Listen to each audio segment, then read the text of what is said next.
दोस्तों, ये motivational story आपको बहुत प्रेरित कर सकती है। इसे आप ध्यान से सुने।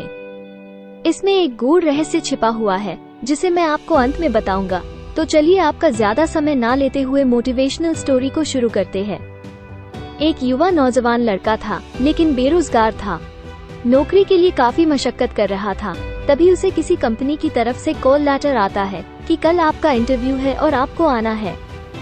अब वो लड़का थोड़ा परेशान हो गया, क्योंकि जिस जगह उसको इंटरव्यू के लिए जाना था वह जगह उसके घर से तकरीबन 50 से 60 किलोमीटर दूर थी और वह एक बेहद गरीब परिवार से था। इसलिए उसके पास जाने के लिए भी पैसे नहीं थे, लेकिन उसको जाना तो था, नौकरी उसके लिए जरूरी थी। जैसे तैसे उसने 50 रुपयों का बंदोबस्त किया और घर से निकल पड़ा और वो चौराहे तक पहुंच गया। बेहद निराश हुआ, क्योंकि टिकट के पैसे उसके पास नहीं थे जितने होने चाहिए थे। तभी उसको पास में एक मंदिर दिखाई देता है और वो उस दिशा में चला जाता है। तभी वहाँ उसकी नज़र एक भिखारी पर पड़ती है, लेकिन वो उसको नज़रअंदाज कर देता है।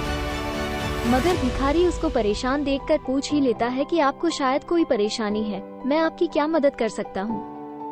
लेकिन वो उसको कुछ नहीं बताता। सोचता है कि ये भिखारी खुद मांग कर खा रहा है, ये मेरी क्या मदद कर पाएगा। लेकिन भिखारी बुजुर्ग था, तो उसके 2 या 3 बार पूछने पर लड़का मजबूर हो गया ये बताने के लिए कि उसको समस्या क्या है।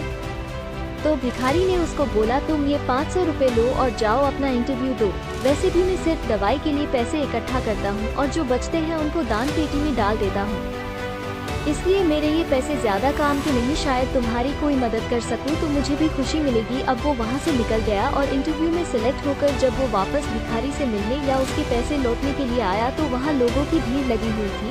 उसने पास जाकर देखा तो वही भिखारी था। लोगों ने कहा इसके पास दवाई के पैसे नहीं थे, इसलिए आज की दवा ना लेने की वजह से ये चल बसा। आपको क्या लगता है उस युवा दिल की क्या हालत होगी?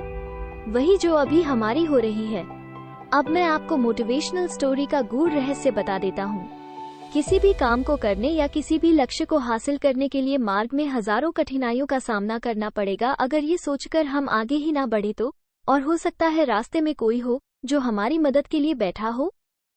ईश्वर तो किसी भी रूप में हो सकता है। मोटिवेशनल स्टोरी सार यही है कि आगे बढ़ते रहो, लेकिन रुको मत यार। अगर आप रुक गए तो फिर संभावना का अंत हो जाएगा। जब संभावना नहीं होती तो आप ही बताइए कि क्या होगा। आपको ये कहानी कैसी लगी? कमेंट के माध्यम से हमें बताएं। मोटिवेशनल स्टोरी को पढ़ने के लिए और आपका कीमती समय देने के लिए दिल से आपका शुक्रिया।